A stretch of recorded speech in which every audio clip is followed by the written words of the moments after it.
All right, so this is kind of like my second time or third time trying to record this video. TikTok really be making me mad because I'll record a video and I'll try to save it or hit the little check mark, whatever, and it's like it won't save or it'll delete or some shit like that. But pretty much this video is in response to or in relation to the Natural Brown Beauty 6 and her addressing her son, Notorious _ Rashid 03. And him pretty much expressing ideations towards the sexual assault of women. And pretty much what it is, he's saying that women that deny the advances of nice men, quote unquote, like him, deserve to be graped or, essayed pretty much. So, and the point of this is not really to address his comments because as a black man, I will tell you it's a lot of black men in our community that feel that way. But they're not going to say it or they don't really have it in such clear terms. But if you were to talk to them and then like draw out the actual conversation or draw out the conversation, draw out their thoughts, you'll see that it's pretty much the definition of some of these things, but they just won't use the actual word to describe it or to identify it. With that being said, though, the point of what I want to talk about is not really the fact that he said it or that it's wrong. It's more so in relation to the mom in this situation. And what I want to say is, in the video that I'm referencing, the mother pretty much says that he's grown, he knows right from wrong, and she's tried to raise him, and he's turned out the way that he's turned out despite that. If you go back on my page, excuse me right quick. Excuse me. If you go back on my page, you'll see that I posted a screenshot, with a video and I guess a little caption, with commentary. And it was about one of my followers on Twitter. And she pretty much asked me, what does she do? Because her sons seem to go that way. They're very resentful towards her. And they are very, very, kind of disrespectful almost. And I had to let her know that just because you've done your best to try and raise your sons, a certain way, that doesn't necessarily mean that they won't still turn out to be bad or turn out the way that they are. And I want to put that out there for all the other single black mothers, or even just black mothers, whether you're single or not, or whether you're with the child's father, or your son's father or not, or whatever. If you are the black mother to a black son, biological or otherwise, I want you to know that if they turn out, to be degenerate, to be ain't worth a damn, it doesn't necessarily have to be your fault. And I'm saying this in order to directly counteract this rhetoric that many black men with these podcast platforms and other platforms too, blogs and podcasts or whatever. I call them podcast bros, and I started doing so inadvertently. That's not the word I want to use, but what I mean is I did it by accident pretty much. It was I guess innate might be the right word to use there.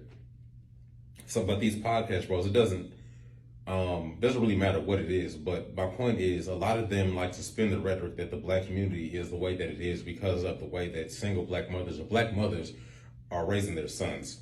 And I just want y'all to know that just because your sons turn out to be ain't shit doesn't really mean it's your fault. The fact of the matter is, there's so many other negative influences to include a lot of these podcast bros, these platforms that choose to denigrate black women and say that black women are the reason why the black community is failing the way that it is. A lot of them are really to blame because they're not really addressing the problems with manhood or masculinity. They're really just doing shit to affirm what we've been calling masculinity and that manner of toxicity. Not really doing to fix the issues that we as men are having with manhood and the fact that there is a disconnect between what our predecessors, aka other men, have told us that manhood is versus the difficulty in exercising said manhood in today's economy, in today's social climate, and in relation to women and why that version of manhood just really was never really it. But because it was affirmed by the system and laws that we as men created, we thought the shit was okay. Sorry, I'm in the middle of eating some stuff. All right. That's pretty much it. I'm glad that mother that I was talking about, Natural brown beauty or natural brown melanin, I forgot. I'm glad that she's to the point where she understands and she's able to at least articulate that he's making these decisions to say the things that he's saying on his own. She kicked him out the house, which she should have, because he is a danger to her and whatever the women are in her family. And black women, black mothers, I want you to realize and understand that just because your sons turn out to be, a mess pretty much, doesn't mean that it's your fault. It doesn't mean that you need to be blamed. And don't let these idiots with these podcasts like Fresh and Fit, or I don't even know what other podcasts are out here, but I know normally I can identify by the rhetoric that I hear if they're red pill or manosphere. Don't let them sit up here and gaslight you and deride you because allegedly the way the voice turned out is really your fault. We as men, especially black men, but men in general, we as men have a responsibility to change the climate of manhood and for the boys or the men that are coming up now. It's not all on women. Societal projections for manhood and men play a big part in how a lot of boys are socialized and how a lot of boys are raised.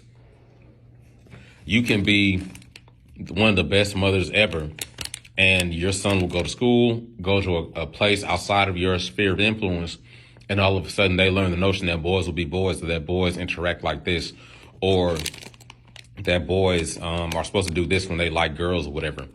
Me, I was relatively kind of sheltered because I grew up in a little more religious in comparison to a lot of my peers. So there were many things that I was not aware of until I started going to school. My cousins on my mom's side, the ones that I interacted with the most, my uncle, his kids, we grew up believing the same thing as far as Christianity goes. So I wasn't getting that outside the family influence with them. And my family members on my father's side of the family, which I would go and see like during, Thanksgiving because they stayed out of state and stuff like that, didn't celebrate Christmas or anything growing up. I didn't really interact with them as much, but there were certain things that I did see that I was always wondering about that I wish I could have been a part of, but because of how I was raised, I wasn't able to partake of it in the exact same ways that they were, as early as they were with certain things. So all of that, the point of me bringing that up is the fact that I can understand for some of these, some of these dudes or whatever that may, quote unquote, have caught on late.